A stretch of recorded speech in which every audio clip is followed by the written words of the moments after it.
లకు సాగునీరు అందించే కొమరం భీం ప్రాజెక్ట్ ఇప్పుడు తన మనుగడ కోసం పోరాడుతోంది. ప్రతి వర్షాకాలంలోనూ ఈ ప్రాజెక్టు కరకట్ట కుంగిపోతూ ప్రమాద పంచం నిలుస్తోంది. కరకట్టకు జరిగిన నష్టాన్ని కప్పిపుచ్చేందుకు అధికారులు తాత్కాలికంగా టార్పాలిన్ కవర్లు కప్పి సరిపెడుతున్నారంటే పరిస్థితి ఎంత దారుణంగా ఉందో అర్థం చేసుకోవచ్చు. ప్రభుత్వం నిధులు మంజూరు చేయకపోవడంతో ప్రాజెక్టు మరమ్మతులు ప్రశ్నార్థకంగా మారాయి. ఏ చిన్నపాటి వర్షం పడినా ఎప్పుడేం జరుగుతుందో అని అధికారులు, స్థానిక రైతులు ఆందోళన చెందుతున్నారు. ప్రాజెక్టు దుస్థితిపై మరింత సమాచారం మా మంచిర్యాల జిల్లా ప్రతినిధి అరుణ్ కుమార్ అందిస్తారు.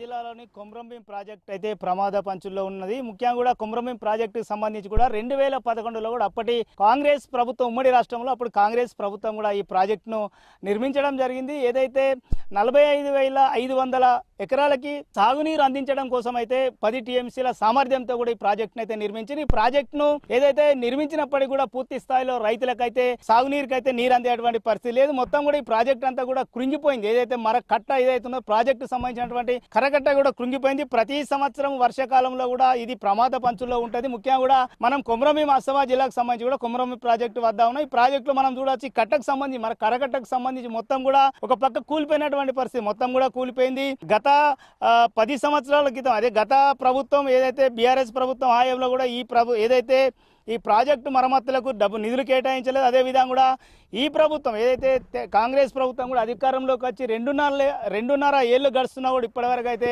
ఈ ప్రాజెక్టుకు అయితే మరమ్మతులకు అయితే నిధులు కేటాయించలేదు. కొన్ని సంవత్సరాల నుంచి కూడా అధికారులు అయితే ప్రతి వర్షాకాలం కూడా టెన్షన్ వాతావరణాన్ని అయితే చవి చూస్తారు. ముఖ్యంగా కూడా ఏంటంటే ఈ కట్టకు సంబంధించి కూడా భారీగా కూడా వర్షాలు కొడితే మా కట్ట కూడా తెగిపోయేటువంటి అవకాశం ఉన్న నేపథ్యంలో కూడా ఈ కవర్ కప్పి కూడా కవర్ చేస్తున్నటువంటి పరిస్థితి కొనసాగుతుంది. ముఖ్యంగా కూడా ఈ ప్రాజెక్టుకు సంబంధించి కూడా ఇప్పటివరకు గత కొన్ని రోజుల క్రితం ఇక్కడ జరిగినటువంటి బహిరంగ సభలో కూడా రాష్ట్ర ముఖ్యమంత్రి రేవంత్ రెడ్డి కూడా ఖచ్చితంగా ఈ ప్రాజెక్టు మరమ్మతులకు నిధులు కేటాయిస్తామని చెప్పినప్పటికీ కూడా ఇప్పటి వరకు కూడా ఎక్కడ కూడా నిధులకు సంబంధించినటువంటి సమాచారం తమకు లేదంటూ కూడా అధికారులు అయితే తెలుపుతున్నటువంటి పరిస్థితి. మొత్తం ఓవరాల్గా కూడా దీనికి సంబంధించి కూడా ఏదైతే మొత్తం కూడా 69 గ్రామాలకు 45,500 ఎకరాలకి సాగునీరు అందించడం కోసము ప్రతిష్టాత్మకంగా చేపట్టినటువంటి ప్రాజెక్టు అయితే ఇప్పుడు నిరుపయోగంగా మారిందని చెప్పచ్చు. ముఖ్యంగా కూడా ఈ ప్రాజెక్టుకు సంబంధించి కూడా 10 టీఎంసీల నీరు ఉండవలసినప్పటికీ కూడా ఖచ్చితంగా కూడా ప్రతిసారి కూడా కేవలం 4 టీఎంసీల నీరును మాత్రమే అధికారులు అయితే మెయింటైన్ చేస్తారు. ఎందుకంటే అధిక నీరు ఉంటే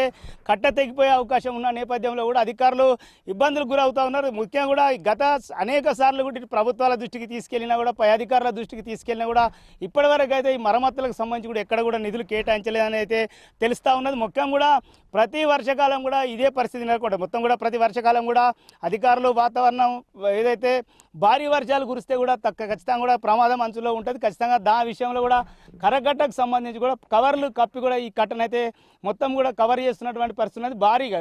ముఖ్యంగా ఇప్పుడు వర్షాకాలం సమీపించింది, వర్షాకాలం స్టార్ట్ అయింది. ఖచ్చితంగా భారీ వర్షాలు కురిసే అవకాశం ఉన్నది రాష్ట్ర వ్యాప్తంగానే.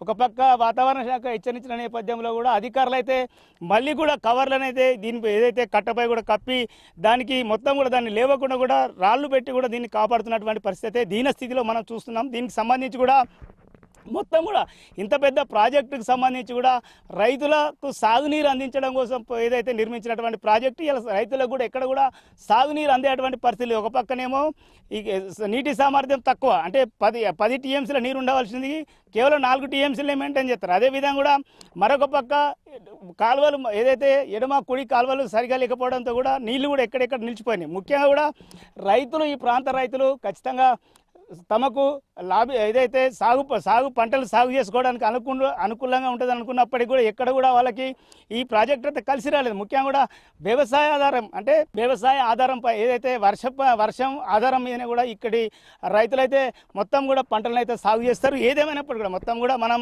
ఓవరాల్గా కూడా చెప్తే ఏదేమైనప్పుడు కూడా ఇప్పటికైనా ఇటు ప్రభుత్వం గత 10 ఏళ్లకు గత బీఆర్ఎస్ హయాంలో కూడా ఏ ఒక్క పైసా కూడా నిధులైతే ఆ ప్రభుత్వం అయితే కేటాయించలేదు మరమ్మతులకు. కానీ ఈ ప్రభుత్వం అయినా కనీసం మరమ్మతులకు కేటాయించి రైతులను ఆదుకొని ముఖ్యంగా కూడా ఎడమ కుడి కాలువలను కూడా మొత్తం కూడా మూసుకుపోయినట్టు కుడి ఎడమ కాలువను కూడా క్లియర్ చేసి మొత్తం కూడా ఇక్కడి రైతాంగానికి నీరు అందించేటువంటి దిశగా ప్రయత్నాలు చేయాలంటే ఇక్కడి రైతాంగం అయితే ప్రభుత్వాన్ని కోరుతున్నటువంటి పరిస్థితి. Camera person Srinivas, Arun Kumar, Raj news, Komaram Bheem, Asifabad జిల్లా. మీ దగ్గర ఇండియన్ పాస్పోర్ట్ ఉందా?